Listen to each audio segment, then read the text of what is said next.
నిన్ననే మనం మాట్లాడుకున్నాం. భారతదేశపు రూపాయి పతనం రూ. 90కి పడిపోతే, అయ్యో!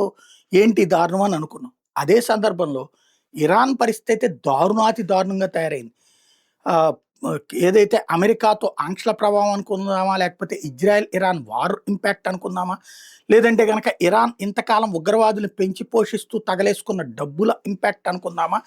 భారీ ఆర్థిక సంక్షోభంలో కూరుకుపోయింది. మనది రూ. 90కి ఒక డాలర్ అయితే వాళ్ళది 12,00,000 ఇరాన్ రూపాయలు. రియాల్స్ అంటారు వాళ్ళది. రూ. 12,00,000కి ఒక డాలర్ వస్తుందంట. అంటే మన దేశపు రూపాయితో అయితే గనక ఇప్పుడు ఇరాన్‌లో ఓ ఇల్లే కొనేసుకోవచ్చనమాట. తాజాగా ఇరాన్ కరెన్సీ రియాల్ విలువ దారుణంగా పతనమైంది. ఒక్క అమెరికన్ డాలర్‌తో మారక విలువ ఏకంగా 12,00,000 రియాల్స్‌కి పడిపోయింది. ఇరాన్ అణు కార్యక్రమంపై అమెరికా, పశ్చిమ దేశాల ఆంక్షల ప్రభావం ఆర్థిక వ్యవస్థ మీద తీవ్రంగా పడిందనడానికి ఇదే నిదర్శనం అన్నది నిపుణులు చెప్తున్నారు. దేశంలో ఆహార పదార్థాల ధరలు కూడా ఆకాశాన్ని అంటినాయి. మాంసం, బియ్యం, ఇతర వస్తువుల ధరలు విపరీతంగా పెరిగిపోయినాయి. సామాన్యుల రోజువారీ జీవనం సైతం గగనంగా మారిపోయింది. ఇరాన్ అణు కార్యక్రమం లక్ష్యంగా జూన్‌లో ఇజ్రాయెల్ దాడులకు దిగడం, ఇరాన్ ప్రతి దాడుల తర్వాత అమెరికా రంగంలోకి దిగడం, మళ్ళీ ఇజ్రాయెల్‌తో యుద్ధం రావచ్చు అన్నటువంటి భయంతోనే ఇరాన్ వాసులు వెంటాడుతున్నటువంటి సిట్యుయేషన్ అన్నటువంటిదే నిపుణులు చెప్తున్నమాట.